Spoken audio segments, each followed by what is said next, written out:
Oi, aqui é a Sônia Vallone, da Galáctica. Nós estamos começando mais uma edição do Contaê. E hoje a nossa convidada especial é a jornalista Naya Veneranda. Naya, tudo bem? É um prazer estar aqui com você. Poderia nos contar um pouco da sua formação? Posso, Sônia. Primeiro, quero agradecer você pelo convite, parabenizar por essa iniciativa do Contaê, que é super legal, e desejar muito sucesso desde o começo. Eu sou jornalista, eu tenho atuação na área de comunicação e também na área de letras. Então, na área de letras, eu sou mestre em estudos da tradução, e tenho também formação especialista, né? Fiz especialização em letras, literatura e semiótica. Muito bom. Então, a Naya tem um repertório maravilhoso para conversar com a gente e contar, e tentar responder junto conosco cartas para quê? Primeiro, Naya, eu gostaria que você nos contasse como é que começou essa sua paixão pelas cartas. Então, eu só posso te dizer que foi na infância. Eu não me lembro de mim não gostando de cartas, por exemplo. Assim, eu tenho lembranças. O meu primeiro diário, eu devia ter 7 anos quando eu escrevi o meu primeiro diário, e a primeira entrada do diário começava assim: hoje eu escrevi uma carta para o meu pai. Então, eu tinha 7 anos. Mais ou menos no mesmo período, eu lembro que eu escrevi uma carta para minha mãe também. Coloquei no correio e mandei para ela no endereço comercial dela. E como é que foi a É, recepção dela? foi De uma legal. filha, de chegar uma carta de uma filha de 7 anos. Conta pra Ela ficou gente. feliz, ela ficou feliz. Ela ficou bem feliz, bem feliz. Ela andava meio deprê naquela época, né? E aí eu escrevi uma carta e ela gostou muito. Assim, ela ainda lembra da carta até hoje. Não sei se ela tem, mas ela ainda lembra. Então, assim, desde muito pequena, sabe? Desde quando eu aprendi a escrever, talvez, eu sempre gosto de carta. Eu não tinha essa lembrança, né? Mas depois que comecei a trabalhar com isso, e eu comecei a puxar, e aí eu fui vendo que, assim, desde sempre as cartas fizeram parte da minha vida, assim, de um jeito muito forte. Quando você começou a trocar as cartas com seus amigos? Então, eu sou da época que a gente pedia o endereço antes do telefone, né? Quando a gente queria manter contato com as pessoas, porque nem todo mundo tinha telefone, por exemplo, né? Mas para todo mundo você podia mandar carta quando você queria manter contato. Então, eu sempre troquei carta com os amigos que ou moravam mais longe, então alguns membros da família que moravam no interior, e aí eu devia ter menos de 10 também. Também com amigos que iam viajar. Eu tenho uma amiga que costumava passar, até hoje ela é minha amiga, ela costumava passar férias na Paraíba, então eu trocava cartas com ela, muitas vezes quando ela estava lá. E isso tudo assim, 10 anos, 12 anos. Aí depois, aí começa a ter, os amiguinhos começam a mudar de escola, então, aí, enfim, passei a ter contato com as cartas comigo. Eu não sei se é com todo mundo, mas assim, a carta tem uma coisa de segredo, né? De intimidade, de segredo. Principalmente na pré-adolescência e na adolescência, é a Principalmente, época que a gente mais conversa com o nosso diário e com os nossos amigos. com E os nossos as amigos. correspondências por cartas eram realmente os verdadeiros segredos, né? Segredos. E eu tinha uma amiga que morava em outro bairro, mas assim, os grandes segredos que a gente tinha, a gente contava em carta e a gente sempre colocava assim: queime depois de ler, porque era muito secreto. Eu acho que eu nunca queimei nenhuma dessas cartas, mas eu não lembro, eu não consigo encontrá-las. Então, eu sempre escrevi muita carta. Aí teve um período em que tinha uma espécie de um programa que estimulava que você, quando eu comecei a estudar inglês, Então, eu comecei a participar de um programa que era para você ter os pen pals, né, que são os seus amigos que moravam em outros lugares, né, em outros países, para você poder praticar inglês. Eu tinha, então fiz alguns amigos também. Nessa mesma época aí, daí já é começo dos anos 90, tinha ainda nas revistas, você ainda encontrava pessoas que publicavam dizendo que queriam ter amizade, que queriam fazer amigos e deixavam o endereço delas para você escrever carta, né? Isso era comum com pessoas que tinham fã-clube, por exemplo.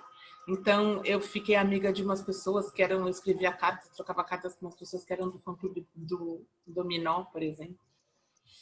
E aí troquei bastante cartas. Era muito comum essa coisa de quem era fã, você trocar cartas, e aí você ficava trocando foto, falando quanto você gostava do cantor e tal. Você se lembra da que mais tocou você nesse período, das cartas? As cartas... Principalmente nessa época de correspondência, né? E de aproveitar e treinar a língua inglesa, né? Treinar, eu não tinha nada muito especial nessas cartas, assim. Elas eram triviais, elas eram como são hoje, por exemplo, as mensagens de WhatsApp que a gente troca, que são bem triviais, né? Assim, só depois de um certo ponto de amizade que você começa a contar coisas de você. Mas isso era muito legal, porque eu tinha vários amigos e tinha várias cartas. Então, a sensação de receber carta, sim. Isso eu amava, a sensação de receber carta, de um esperar monte de o carteiro, carta, né? de esperar o carteiro, de abrir o envelope, de ver o papel de carta, de ver a letra da pessoa. Essa sensação... e quando chegava o fim do ano, que, tipo, desde o começo de dezembro eu já começava a escrever cartão de Natal. Que era tão gostoso. Eu E também aí, escrevia cartas delícia. e cartões de Natal. Era uma delícia, né? Uma delícia escrever cartão de Natal. Então, o que eu tenho de lembrança de carta dessa época não é nenhuma em especial, mas é a prática em si, né? Eu tenho uma grande amiga com a qual eu ainda mantenho contato, que a gente foi isso, assim, ela mudou de país, ela foi morar fora, foi morar na França, e daí a gente trocou os endereços, tipo, vamos manter contato, né, tal. E a gente não era nem assim, éramos boas colegas, assim, né, fazíamos o mesmo curso juntas, a gente devia ter acho que 13 anos ou 14 anos, sei lá, acho que 14. E nossa, e hoje não somos unicarne porque estamos em países diferentes, talvez, posso dizer isso, mas a gente é muito, muito próxima e foi uma coisa muito interessante, foi uma amizade que cresceu com a correspondência. Que muito A nossa amizade bom. a nossa amizade ela cresceu com as cartas, assim, não tem outra descrição, outra definição para nossa amizade. Aí, enfim, hoje não, hoje a gente já não se escreve mais, né, cartas. Então, assim, eu tenho relação com carta de todo tipo, assim, né? E Então hoje é foi um um pouco menos, encontro né? muito bom, né? Sim, sim. E foi muito interessante, porque passar a estudar cartas foi uma coisa tão natural que eu não me dei nem conta do quanto as cartas eram parte da minha vida. Isso é muito interessante. É. Você estudou cartas na pós-graduação e no seu próprio Isso. mestrado? Isso. Quando eu fui procurar quando eu comecei a pensar num tema para o meu projeto de mestrado, eu tinha várias ideias na cabeça, eu ia fazer tradução, né? E aí, isso já estava resolvido, ia fazer estudos da tradução, mas eu não sabia o que eu ia tratar, né? E então, eu comecei a pensar o que eu gostaria de traduzir, o que me faria bem, o que me alegraria traduzir, né? E aí eu pensei, carta, né? Assim, mas não foi uma coisa do tipo, carta. Eu não tinha me dado conta do quanto a carta era uma presença na minha vida. E aí não foi qualquer carta, foi uma carta que eu tinha lido, que era do Van Gogh, uma carta que eu tinha lido, e eu tinha ficado profundamente tocada com aquela carta. Essa sim, me tocou, né? E aí, quando eu pensei, eu falei, eu podia traduzir as cartas do Van Gogh, né? E aí foi a partir daí que eu comecei a trabalhar com isso, né? O seu tema de mestrado, qual foi, Naya, então? Foi o Van Gogh foi o Van e as Gogh. suas cartas? Conta pra gente. A minha dissertação de mestrado, ela é a tradução de uma carta, justamente essa carta do Van Gogh. As cartas do Van Gogh, elas estão todas no Museu Van Gogh. As cartas, né, em si, elas são disponíveis online no site do Museu Van Gogh e elas são numeradas. A carta que eu traduzi é a carta 179, que é uma carta linda, assim, e que é essa que eu li há muitos anos e foi muito interessante porque eu acabei chegando a essa carta, não foi coincidência, né? Mas assim, Acho eu que foi um acabei chegando. reencontro mesmo. Foi, para você poder desenvolver outras habilidades mais habilidades. acadêmicas, né? E esse encontro com Van Gogh. Agora, aproveitando já que a gente está nesse assunto, o Van Gogh, essa carta é uma carta do Van Gogh para algum pintor ou para alguém da família dele? Conta para nós. Sim. Essa carta é uma carta que ele escreveu para o maior correspondente dele, que era o irmão, o Theo. E nessa carta ele conta sobre a paixão que ele teve, né, que ele tinha por uma prima. Então ele revela para o irmão dele o quanto ele era apaixonado por essa prima, né? E quando eu li essa carta muitos anos antes, e eu li essa parte, é uma carta em que ele fala que o amor tem 3 estágios. E aí, quando eu li essa carta há 20 anos, eu fiquei encantada. Eu falei, gente, como ele era doce, como ele falava coisa bonita e tal. E aí, quando eu comecei a fazer o recorte das cartas, primeiro eu tinha pensado em falar Van Gogh e o amor, depois Van Gogh e as mulheres, e fui. Aí, porque tem que ter um recorte, né? Então, aí... enfim, aí acabei deixando menor o corpus de trabalho que era para falar só dele, da carta dele para a prima, e a primeira carta em que ele para a prima não, sobre a prima, e a primeira carta é essa, em que ele fala dos 3 estágios do amor e que ele comenta isso com o irmão dele. Então, ele escrevia para outras pessoas também bastante, porque se na minha época escrever carta já era a gente pediu endereço para manter contato no século XIX, que é o século em que ele viveu, não tinha telefone, então não tinha. Era uma grande forma, era a forma de comunicação entre amigos e entre as pessoas. Claro. Tinha os mensageiros, mas isso era outra história, era porque era rei, e enfim, eventualmente situações mais excepcionais. Mas era carta, então assim, era muito comum no século XIX que se escrevessem cartas, né? E o Van Gogh, então, não era uma exceção, e nem ele, todo mundo da família escrevia bastante, né? Então, essa carta é uma carta que ele escreveu para o irmão.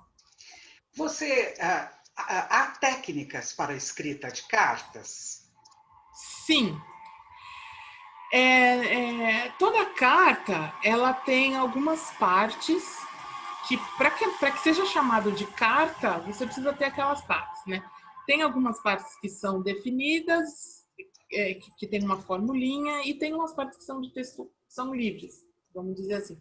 Então, a carta tem que ter data, a carta tem que ter o vocativo, vamos dizer assim, né? Querida Sônia, ou Sônia, meu amor, ou minha grande amiga, ou minha professora, ou né? Excelentíssima. Sempre tem que ter. Tem que ter um vocativo, né? Chamamento, né?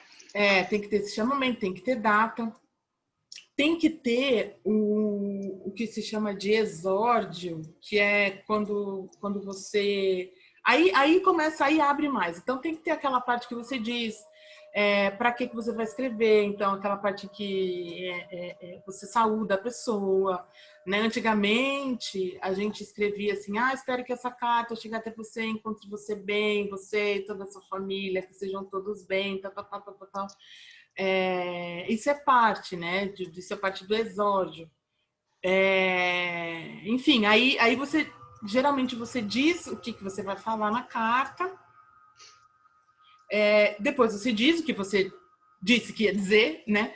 Então, Sônia, Você veio. Eu estou escrevendo, Sônia, para te contar né? Algumas novidades. Exatamente, né? Sônia, queria te contar que eu vou dar uma entrevista para um programa super legal na semana que vem e tal. Aí depois você desenvolve. É um programa que está sendo lançado na internet que chama Conta Aí e que é super legal. E falei, você escreve, disseta sobre tudo aquilo, diz o que vai ser, o que não vai ser. E aí você finaliza a carta, né? Você finaliza com uma demonstração de carinho e tal. Ou depois tem o PS, pode ter o PS, né? Para os mais novos, pode contar para a gente o que é o PS? Posso. O PS é o que você coloca depois de escrever, né? O postscriptum, porque antigamente não tinha como você colar no meio. Então você escrevia a carta toda, você escreveu, 4 páginas. Eu escrevi 4 páginas para falar que ia dar uma entrevista.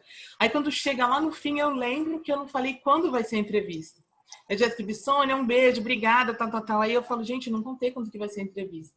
Aí eu coloco lá, PS, Sônia, a entrevista vai ao ar no dia tal, tal, tal. Isso é um PS. Né? Se você escrever isso no computador, você volta lá naquele parágrafo e coloca. Mas se você está escrevendo, né, à mão, já colocou aquelas 4 páginas, então a carta tem o PS também. Então é isso, assim, sabe? Para ter uma carta, você precisa ter isso. Então, basicamente, você tem que ter, assim, o início lá com a data, o vocativo, você precisa ter um prenúnciozinho lá, aquele exórdio lá, falando alguma coisinha.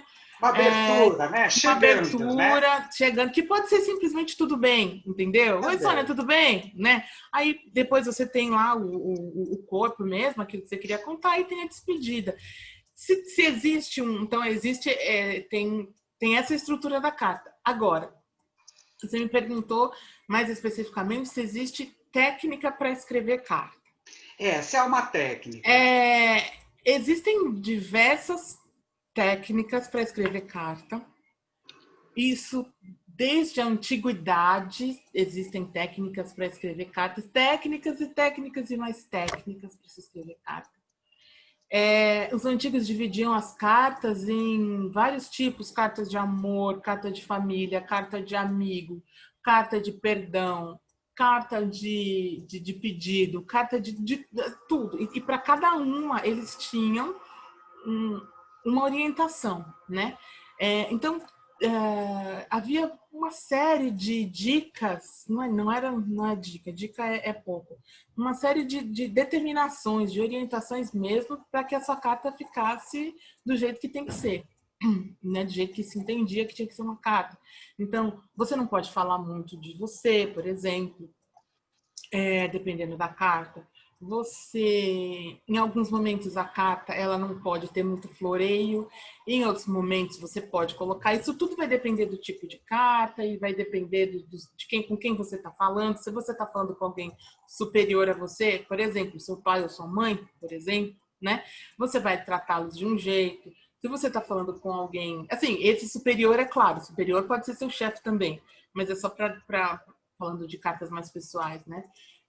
O próprio Van Gogh, o jeito que ele se referia quando ele escrevia para os pais, ele escrevia de um jeito, quando ele escrevia para o Theo, ele escrevia de outro.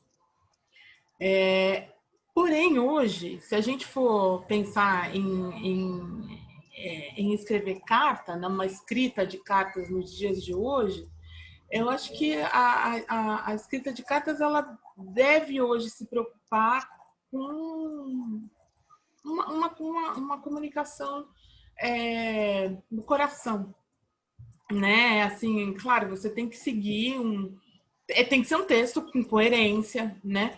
Mas, de alguma forma, todo o pensamento da humanidade, talvez dizer assim, todo o pensamento possa ser um exagero, mas, enfim, que seja, para facilitar. O pensamento da humanidade, a filosofia, a literatura, foi muito discutido em cartas, né? A gente tem dentro da gente, pela nossa cultura, pela nossa civilização, nossa sociedade, a gente já tem uma técnica de escrever cartas, porque isso está há séculos, isso vem da Grécia, né? Então, desde sempre a gente escreve cartas. Então, a gente tem uma estrutura de cartas já. Quando a gente vai escrever, naturalmente, isso já sai, porque sempre foi assim. E mesmo no Então, ensino fundamental,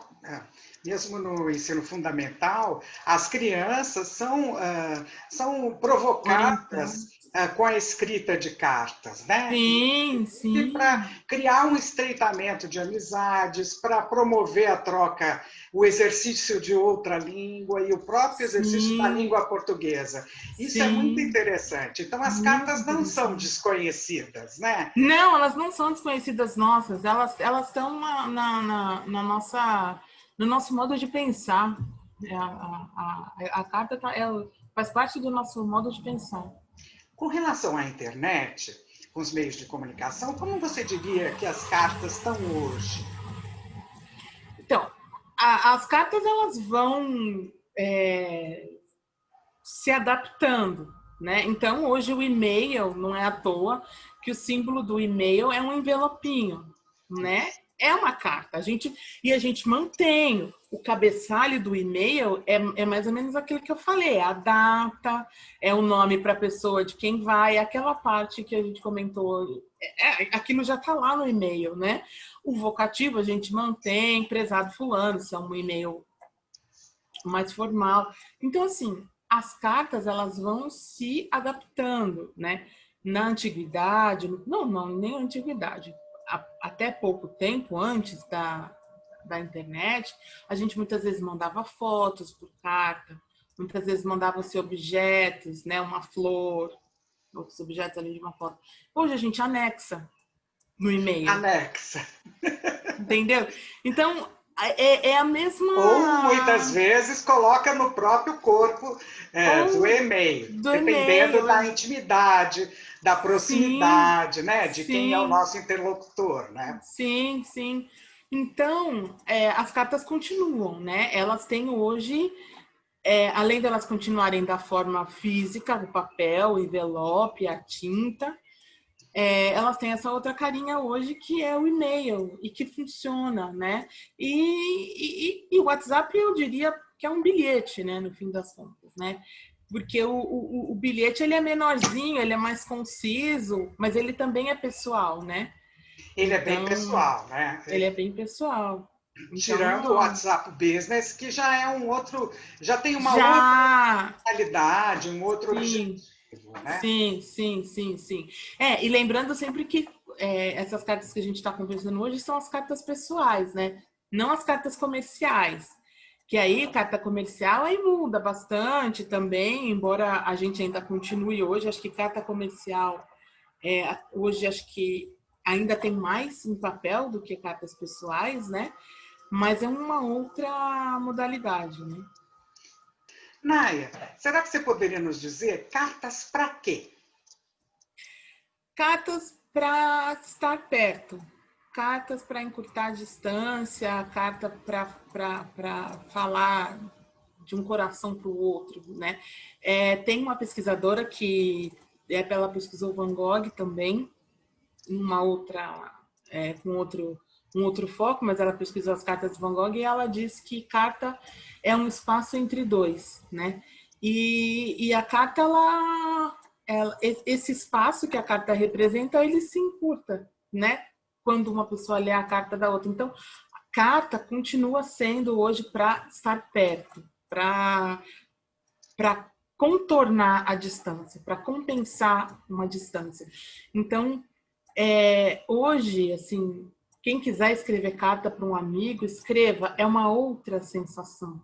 Você receber uma carta, abrir um envelope, olhar, porque a carta é tudo, a carta é materialidade, né? A carta em si, né, é materialidade, é envelope, é a letra, é a tinta. Carta tem cheiro, carta tem o selo, tem a data do selo, tem o lugar do selo. Quer dizer, antes de você abrir uma carta, você tem tanto de informação ali, né? Quando foi postada, onde foi postada, né? Tem a informação ali do selo. O remetente, muitas vezes, é muito interessante, porque a pessoa pode colocar o nome próprio, o nome completo, mas ela pode, às vezes, não colocar. Então, é interessante também você ler o remetente para ver como que a pessoa está falando de si, desde ali do remetente. Enfim, a carta é uma experiência desde o envelope. Né? Ela E quer depois se a pessoa quer se declarar ou não, né? Ou não. Declarar então, como destinatário, né? Como remetente, né? Perdão, se ela como quer remetente, se declarar como remetente. E aí você finalmente, depois disso tudo, assim, você abre a carta e aí você vê como que a pessoa, o que a pessoa acha de você, porque é aquele primeiro, né, querida Sônia, querida amiga, sabe? Já começa ali, que você sabe o que a pessoa pensa de você, o que ela quer, como que ela quer se relacionar com você. E você vê a letra da pessoa, você tem um contato ali com a tinta, com a caneta que ela usou, o papel que ela escolheu para escrever, enfim. Trocar cartas é uma experiência que aproxima, de uma certa forma, ela aproxima, pode aproximar até mais do que os e-mails, mas ainda que não seja pelo teor dela, mas pela materialidade dela, por ela, você toca na letra da pessoa, é uma coisa muito diferente. E lógico, eu tô falando de carta escrita à mão, né? Não tô falando uma carta, né? Uma carta que você digita e imprime também tem valor. Também tem valor, porque no fim das contas você vai escolher uma fonte, você vai formatar a carta de um jeito determinado, mas se você escreve com a sua letra, é outra história, é outra conversa, você vê aquilo que a pessoa rabiscou, cada tem rabisco. Ela tem, né, um ritmo interior de cada um de nós. Tem um ritmo de cada um, enfim, carta é outra experiência. Eu recomendo muito que as pessoas escrevam cartas umas para as outras, né?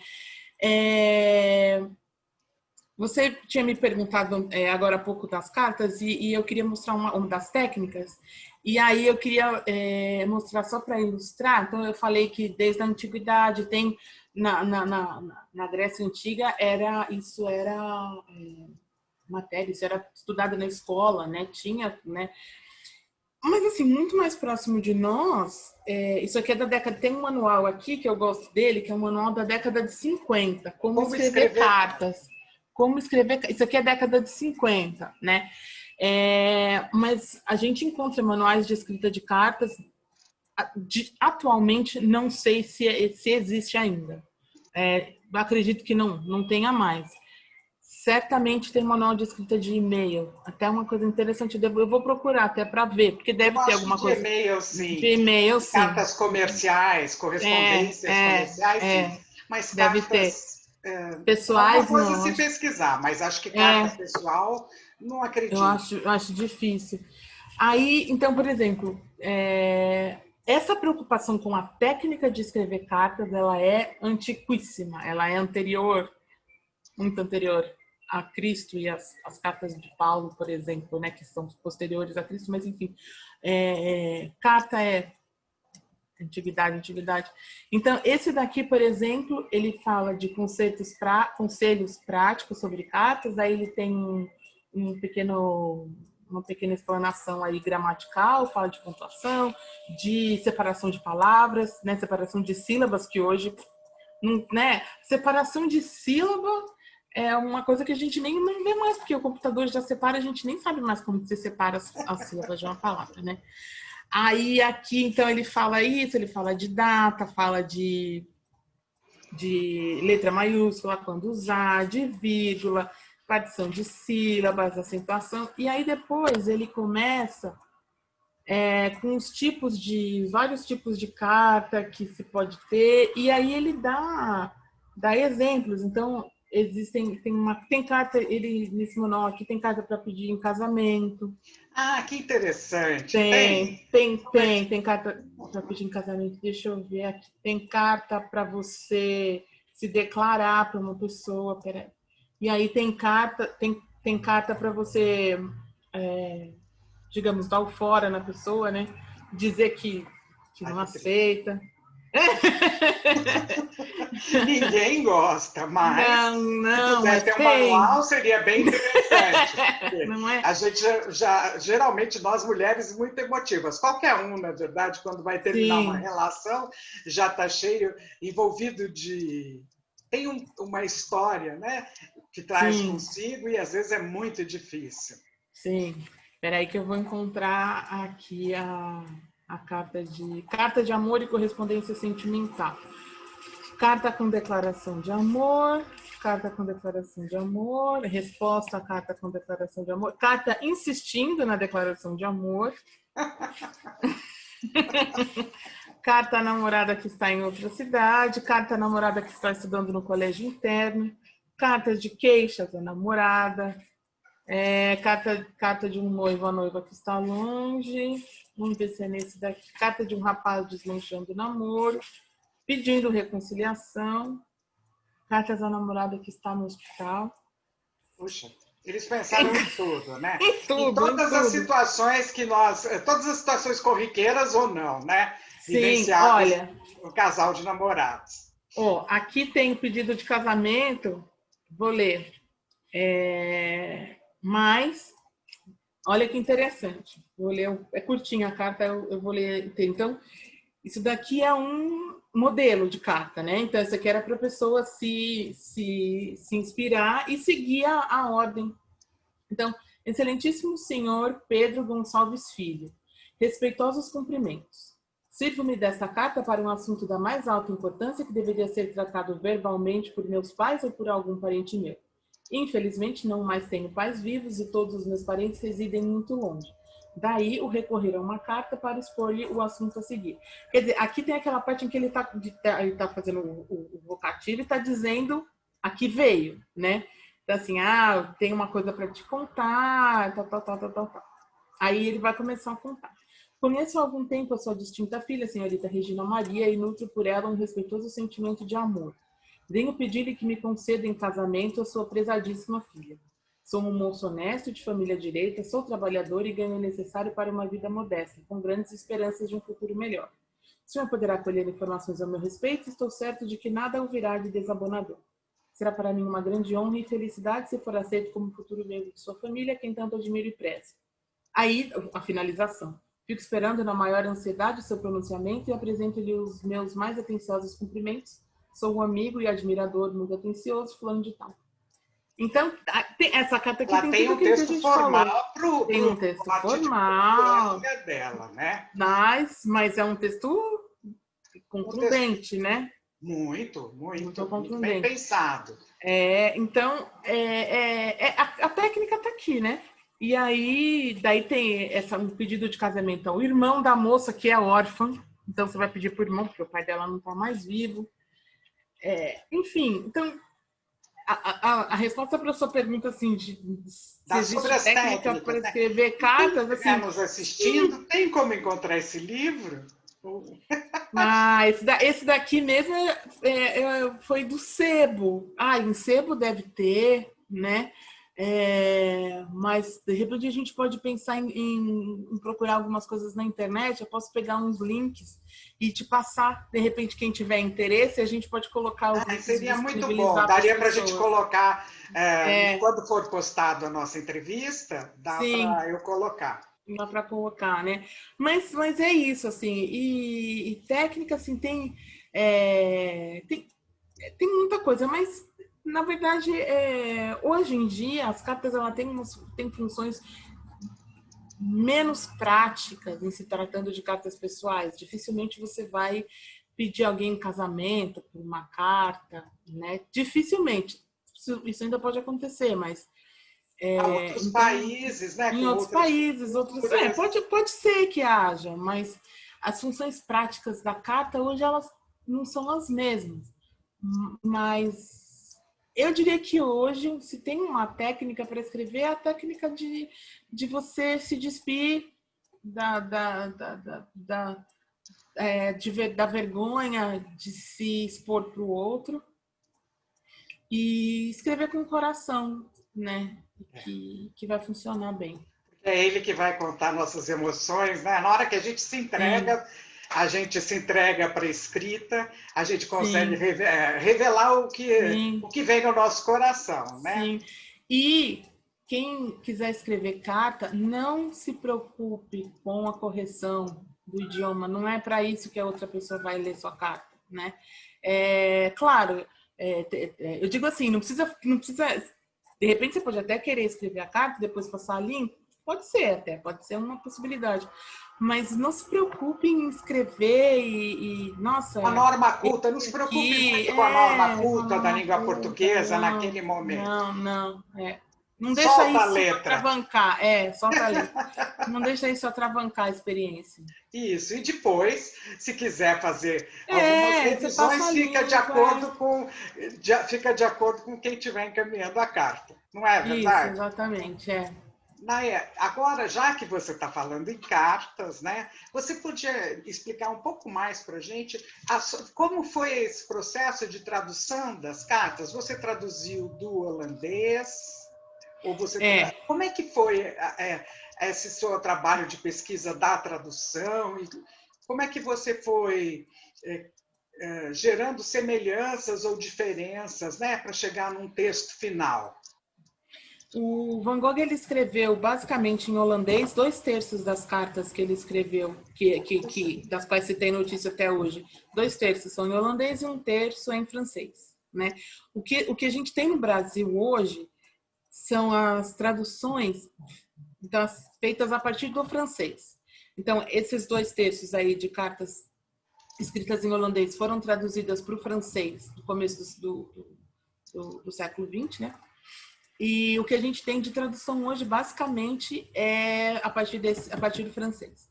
Depois, década de 90, o Museu Van Gogh traduziu tudo para o inglês. E foi desse material que eu peguei. Eu traduzi a partir do inglês. Né? Então, o que o Museu Van Gogh traduziu do holandês para o inglês, eu utilizei como meu texto fonte. Porém, eu utilizei também o texto em holandês de uma forma que eu chamei na minha dissertação de língua de confronto, porque eu acabei utilizando o texto em holandês, mas pensando praticamente assim, quase que pensando na iconicidade do texto, porque as cartas, como a gente estava falando, elas têm uma materialidade, elas têm uma cara, né? Até posso mostrar aqui, olha, por exemplo, tem aqui, eu que imprimi, né? Isso aqui tá lá no museu, tá no site do museu, né? Então, se a gente for, isso aqui é uma carta, entendeu? Isso é Essa aqui uma é uma, carta mesmo. Que isso é uma carta, interessante. né? E carta tem, essa aqui é a carta, é a impressão do facsímile da carta do Van Gogh, né? Essa que eu Tem traduzi. rabisco, Tem tem erro. rabisco, tem erro, né? E então assim, a tradução para o inglês, ela padronizou uma série de coisas que a gente consegue perceber diferentes tanto no facsímile quanto na transcrição. O museu disponibiliza a transcrição e o facsímile. Então, o que eu fiz? Eu traduzi a partir do inglês, então a minha carta foi traduzida, a minha tradução foi feita a partir do inglês, porém, eu usei o holandês para tomar certas decisões tradutórias que não se colocavam só a partir do inglês, né? Então, eu, por exemplo, os numerais, né? Quando eles foram traduzidos para o inglês, eles estavam todos por extenso. E o Van Gogh colocava o número mesmo. Então, eu adotei isso, coloquei o número mesmo, né? A pontuação, né? O Van Gogh, ele pontuava de um jeito muito específico dele, sim, muito pouco ortodoxo, eles usavam muito pouca vírgula, eles usavam muito pouco ponto de interrogação, muito pouco ponto de exclamação. E a tradução para o inglês, ela considerou uma normatização gramatical, né? E absolutamente isso não desabona a tradução do museu. A proposta de tradução do museu é essa, né? É uma proposta que sem ela, por exemplo, eu não teria conseguido fazer a minha tradução, né? Mas é uma proposta que, num conceito de ritmo da carta, ela se afasta da carta original. Ela se afasta do texto original. Então, a minha tradução foi assim. Eu fiz a partir do inglês, confrontando com o holandês, o facsímile e a transcrição. Tem coisas, por exemplo, que eu gostaria de ter traduzido, que quem sabe eu vá... Vamos ver se eu penso num doutorado para fazer isso. Tem coisas que é difícil da gente pensar. Por exemplo, isso aqui, como que você vai colocar numa tradução? Pois é. Né? Como que você vai pôr? Ele escrevia na lateral. Você põe as palavras, lógico, mas na carta mesmo elas não estão linearmente, elas estão aqui, entendeu? Então, enfim, são coisas... Foi um belo exercício, né? Um belo exercício. Você também se identificou com o Van Gogh, né? E com a forma dele escrever e da maneira como ele se expressava para o irmão, né? Sim. Dentro da sua própria personalidade, ele tinha um ritmo de escrita. Todos nós temos um ritmo. Todos nós temos um ritmo de escrita. E como ele verbalizava para o irmão era totalmente diferente na carta do que numa conversa. Embora ele tivesse um tom mais intimista, né? Pelo que eu pude observar nas cartas, né? Sim, ele tinha um tom mais intimista. Muito possivelmente havia diferença, sim, da carta para a conversa, né? Porque as cartas, elas tinham, de fato, elas colocavam uma diferença mesmo, né? Daquilo que você vai... como você vai escrever, da forma como você vai falar. Mas o Van Gogh, ele era, na escrita dele, inclusive porque eu defendo que, sim, para mim o Van Gogh foi um escritor, né? Eu entendo o Van Gogh como um escritor. Então, e o Van Gogh, como escritor, ele era profundamente sensível, né? Então, ainda que a carta pudesse eventualmente ser mais formal do que na fala, ela era muito sensível, né? E não só, porque a gente tem um conhecimento, um interesse maior até pelo Van Gogh, depois que ele passou até as crises. Não, pintor, mas assim, as cartas dele, depois que ele passou até as crises, né? Os distúrbios emocionais e tal. Então, a gente a gente conhece mais esse Van Gogh, mas teve um Van Gogh antes disso tudo, que pintava, escrevia, e era diferente desse Van Gogh mais pro fim da vida, embora a sensibilidade tenha acompanhado desde sempre, né? Naya, você deixou a mim e a quem está nos assistindo super curiosos para nos revelar esse Van Gogh. Você pode ler um trecho da carta? Você pode ler a carta?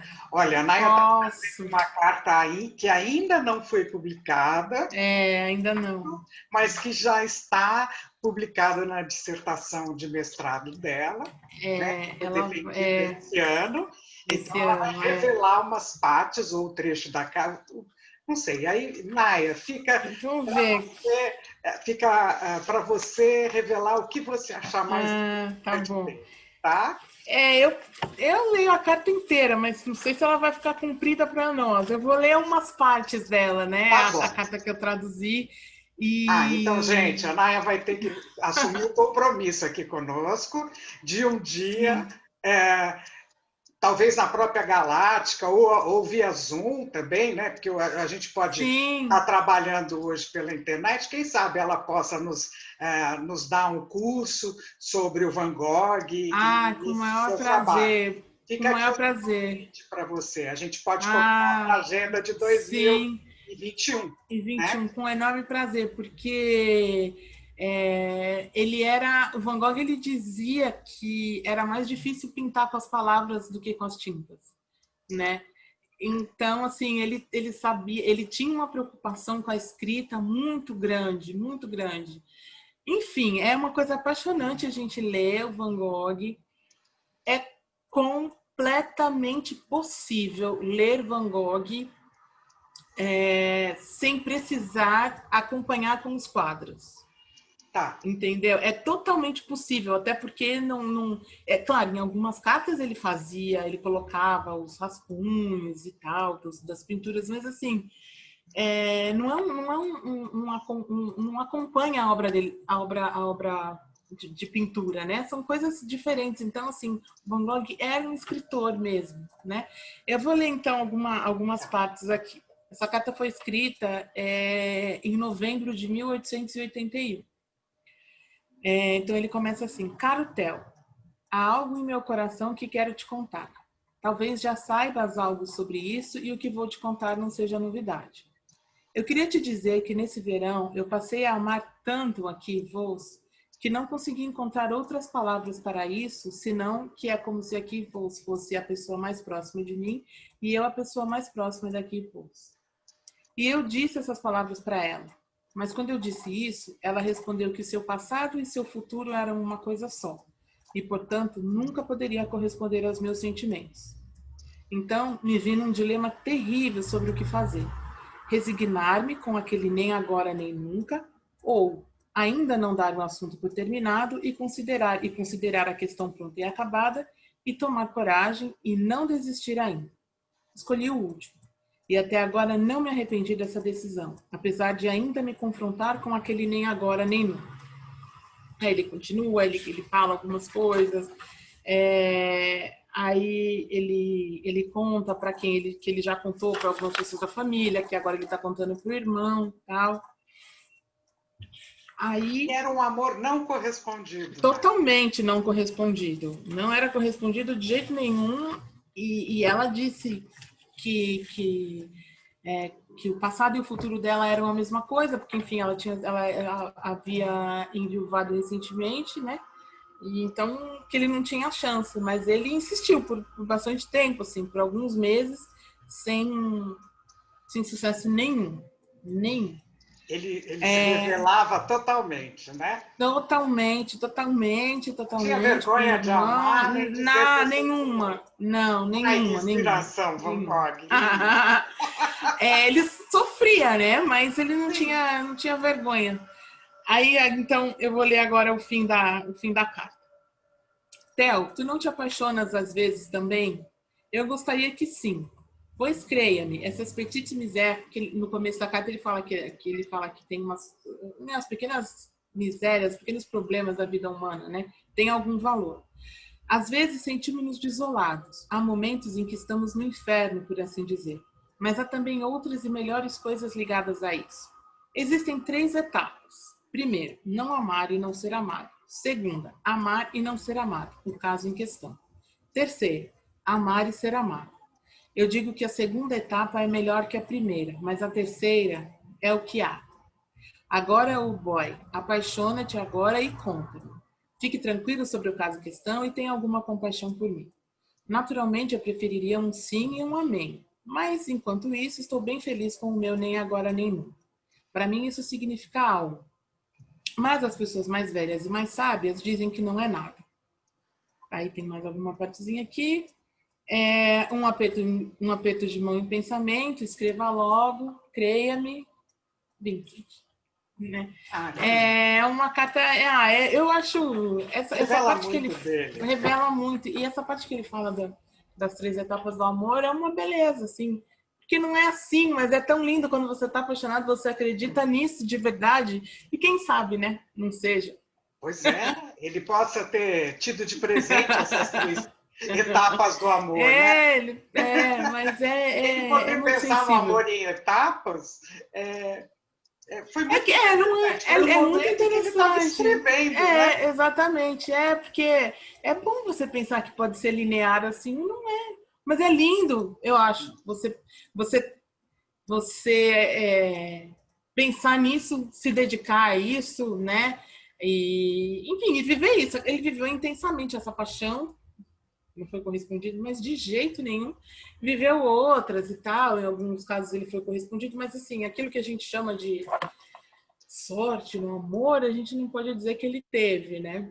Mas que ele amou, ele amou. Eu acho que já a ousadia de Ele amou. experimentar o amor e o amor não correspondido é uma grande ousadia, né? É uma ousadia. Pessoas, às vezes, se retraem e não se jogam para o amor, Sim. né? Naya, que trabalho maravilhoso que você desenvolveu, é apaixonante. É apaixonante. É Obrigada. apaixonante, parabéns por por esse cuidado, né, em tecer toda a sua pesquisa, né, do seu Muito obrigada. mestrado, e nós vamos ser muito felizes se você conseguir publicá-la, sei lá, no período, quem sabe no Sim, próximo ano, né, e a gente sim. possa ter o prazer de ler também e conhecer mais desse Van Gogh que você nos apresentou. Bom, eu acho que agora fica para você responder cartas para quê. Eu agradeço a Naya Veneranda, está aqui com a gente no Obrigada. Contaí, e ela contou muitas novidades. E conto com você na próxima semana também. Você quer deixar alguma mensagem, algum recado? Quem quiser me escrever carta via e-mail, hoje em dia, né? Quem quiser escrever carta para mim, pode me escrever, pode escrever para. Posso deixar Pode escrever para nayaveneranda@gmail.com. Enfim, foi um prazer. E independentemente de qualquer coisa, assim, escrevam cartas, assim, voltem a escrever cartas, voltemos a escrever cartas, e aí cada um vai ter a sua resposta, cartas para quê? E certamente vai ser uma resposta muito agradável. É muito bom escrever cartas. Eu lanço E um receber. desafio aqui para o Contaí. As primeiras cartas que a Naya for recebendo, a gente vai trazer de volta. Nós vamos deixar depois, vamos convidar vocês para serem nossos interlocutores e contar como foi essa experiência. Experiência de escrever Cartas para cartas. quê? Tá? Isso. Muito obrigado. Eu vejo vocês então na próxima quinta-feira, tá? Obrigada, Naya. Obrigada, Sônia. Tchau. Tchau.